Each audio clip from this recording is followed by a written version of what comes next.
One thing I love most about old family recipes is that they're more than just a list of ingredients. They're memories. This chocolate cake recipe comes from my Aunt Joy, and every time I make it, I think of family gatherings, shared meals, and the people who passed these recipes down to us.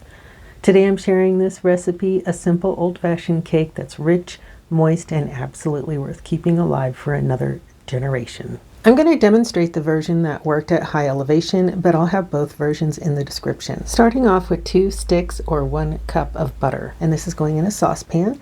And then to this, you're going to add 1 3/4 cups of sugar, and then 1/4 cup of unsweetened cocoa powder. Add 1 cup of water and then bring this almost to a boil. So everything should be melted and dissolved together. In a large bowl, I'm going to add 2 cups plus 2 tablespoons of all-purpose flour and then pour in the slightly cooled off chocolate mixture. And I almost forgot, we do need baking soda. I added 3/4 of a teaspoon of baking soda. You could do this before you pour in that chocolate mixture, but this worked out just fine. And we'll add 1 teaspoon of cinnamon. Cinnamon just helps bring out the flavor of the chocolate.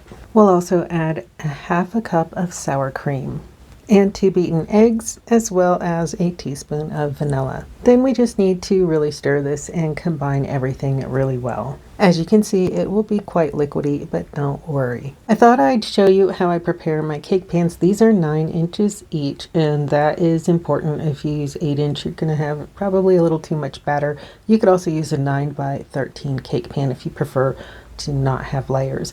I'm just using the actual wrappers from the butter that I used for the recipe. If there's not enough stuck to those, you can always add a little pat, but we need to grease these really well. And once these are fully greased, we're going to actually use a little bit of flour to help the cake not stick. And to flour the pans, just add a tablespoon or 2 of flour into your pan and then shake it all around. And you really just want to be sure that you're moving it a lot. It doesn't take a lot of flour to make that non-stick, but you don't necessarily want to leave so much flour that when your cake is done and you invert these, that you have a whole bunch of flour stuck to the bottom of your cake. And then any excess, just dump into the other pan and prep that one. And then be sure you throw away anything that you have left over. You don't want to reuse that.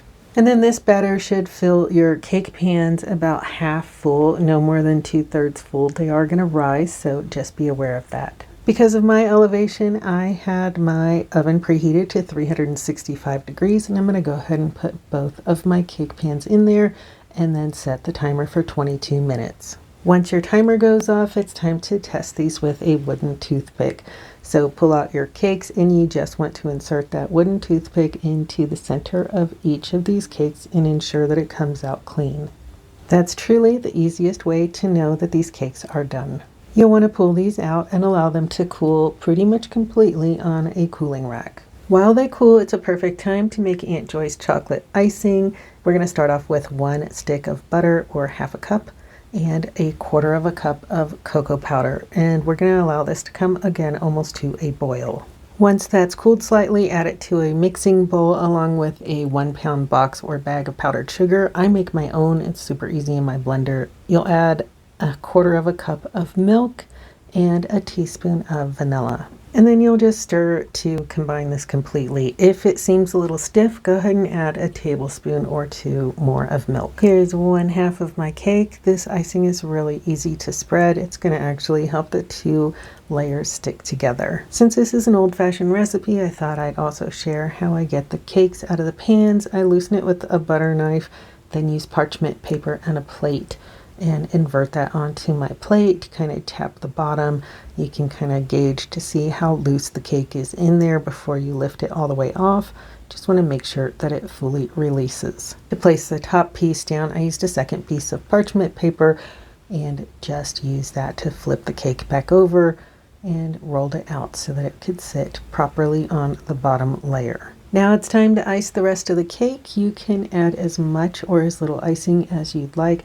Honestly, this cake doesn't even need icing. It's so delicious. It's not super sweet, so the icing does add a little something to it.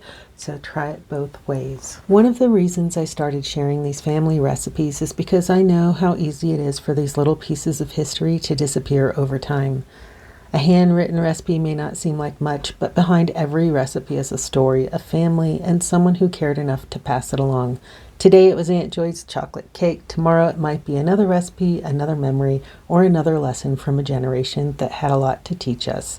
Thank you for joining me as we keep these traditions alive, one recipe at a time.